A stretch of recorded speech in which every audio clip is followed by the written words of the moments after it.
With the Dead Rising Deluxe Remaster just released to mostly positive reviews, do we think that Dead Rising 2 deserves a remaster next? I recently replayed it, let's have a chat about it. Dead Rising 2 was released initially for the PlayStation 3, the Xbox 360 and the PC on September 24th, 2010. Nearly 14 years ago to the day that I'm recording this video, fun fact. It was created by Blue Castle Games as their first real story-focused single-player game. Their only previous games before this include a few sports games published under 2K, with Dead Rising being published by Capcom, arguably one of the best publishers of all time, of Resident Evil, Devil May Cry, Mega Man, and Monster Hunter fame. It's the sequel to Dead Rising from 2006, which at the time was a 360 exclusive, meaning that Dead Rising 2 would be the first of the Dead Rising games to make its way to a PlayStation, and the last for some years to come, given that the future Dead Rising 3 was an Xbox One exclusive. Dead Rising 2 builds on the premise set by the first game while adding extra features such as combo weapons, which would be a mainstay for the rest of the franchise, while maintaining coherency with the original by keeping the 72-hour mode from that, with missions, side missions, and psychopath fights all occurring at set times throughout the 72-hour game time span. You as the player have to choose whether or not you're going to engage with these events as they happen or ignore them entirely, but they will happen regardless of your involvement. The game takes place within a Las Vegas-inspired shopping mall called Fortune City with several casinos, outdoor locations, and themed shopping centres for you to explore. You play as Chuck Greene, a former motocross champion taking place in a reality TV show called Terror is Reality, where contestants compete for profit with various challenges, almost all involving killing zombies in some sort of ridiculous way. Due to the fact the game takes place 5 years after the original game, by this point the world has accepted that zombies are just a thing and turned them into entertainment, which is probably something that would happen in real life too, especially that's what Shaun of the Dead said would happen anyway. Which has also resulted in a zombie rights organisation popping up, which we'll encounter members of as psychopaths throughout the game. Our character, Chuck, desperately needs the money because his daughter Katey has been bitten and will turn into a zombie if she isn't dosed with a drug called Zombrex daily, which becomes another central gameplay mechanic, as whilst we're out completing quests and saving survivors, we also have to be on the lookout for Zombrex located in the world, which can be gotten through a variety of means. There are a few just, scattered around the world just on the floor. There are some that are located through completing side quests, and if all else fails, and usually my method because it's just the easiest, you can just buy it from the pawn shop in the game. The plot of the game gets rolling due to the fact that Chuck is framed for releasing captive zombies and starting another zombie outbreak similar to the one from the Willamette incident of the original Dead Rising. Over the course of the game, Chuck must fight to find out why he was framed, who's actually the cause of the outbreak, prove his innocence, keep his daughter from turning into a zombie, and then rescue survivors throughout Fortune City while defeating psychopaths that have lost their sanity, and all of this within just 72 in-game hours. The clock is ticking. The plot is a pretty simple hero must prove his innocence and save his daughter style story, arguably one of the earlier examples of father figure protects daughter figure style gameplay that would become to be quite popular due to The Last of Us, Bioshock, and later God of War. And I know that Atreus is a dude, but you get the point. Surprisingly though, despite the in-game time limit and seemingly needing to get a lot done through the game, the actual main quests themselves are quite short. At least 3 times in the game I found myself with little to do due to the timer system. Some players complain that they're unable to get everything done within the time allowed, but I honestly can't see how that would be a problem due to the ample time the game gives you. At the end of each case file, which is the way that the main missions of the game are laid out, you're often given up to 12 hours in-game before the next main activities occur, which again, all happen at set times throughout the day.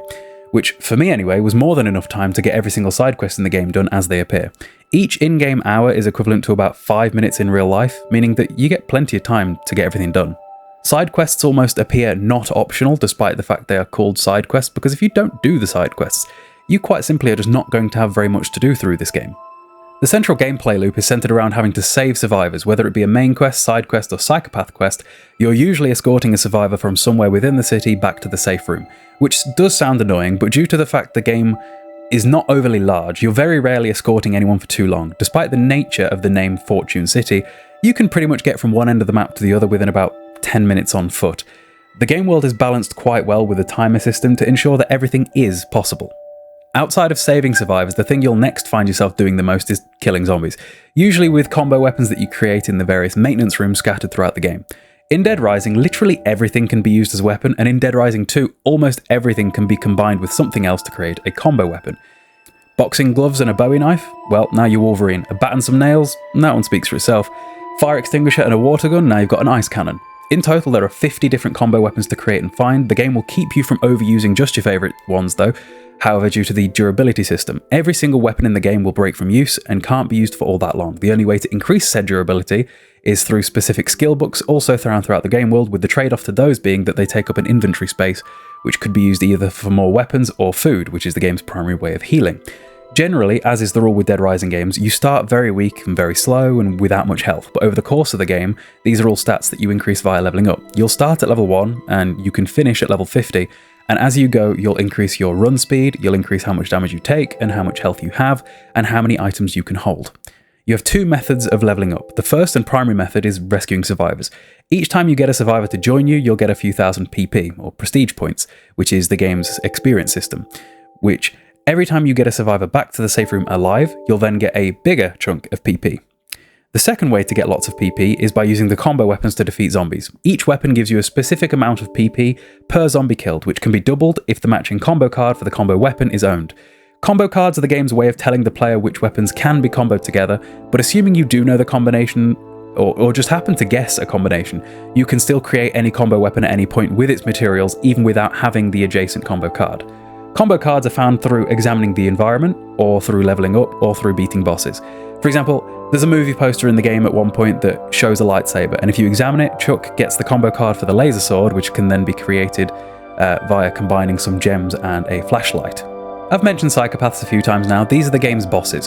Due to zombies existing in such great number, moving very slowly, and dying to, well, just about a fart in the wind, they're not exactly very threatening to the player, especially when you're well equipped or have leveled up enough just to not die in a few hits. This is where the psychos come in.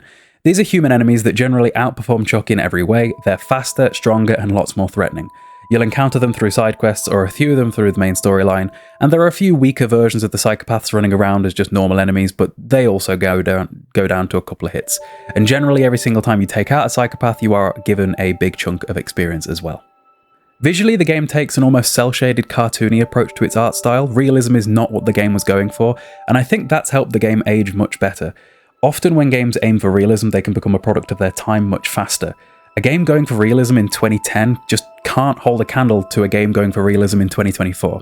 I really like this approach due to it keeping the game colourful. It was around this time in gaming that everything began to take on that dark and dingy grey tone of colour scheme that for a few years every game needed to be this dark, serious thing. But Dead Rising 2 is very unserious in its nature, which reflects in just how colourful the game world is. Even the zombie dismemberment is comically red.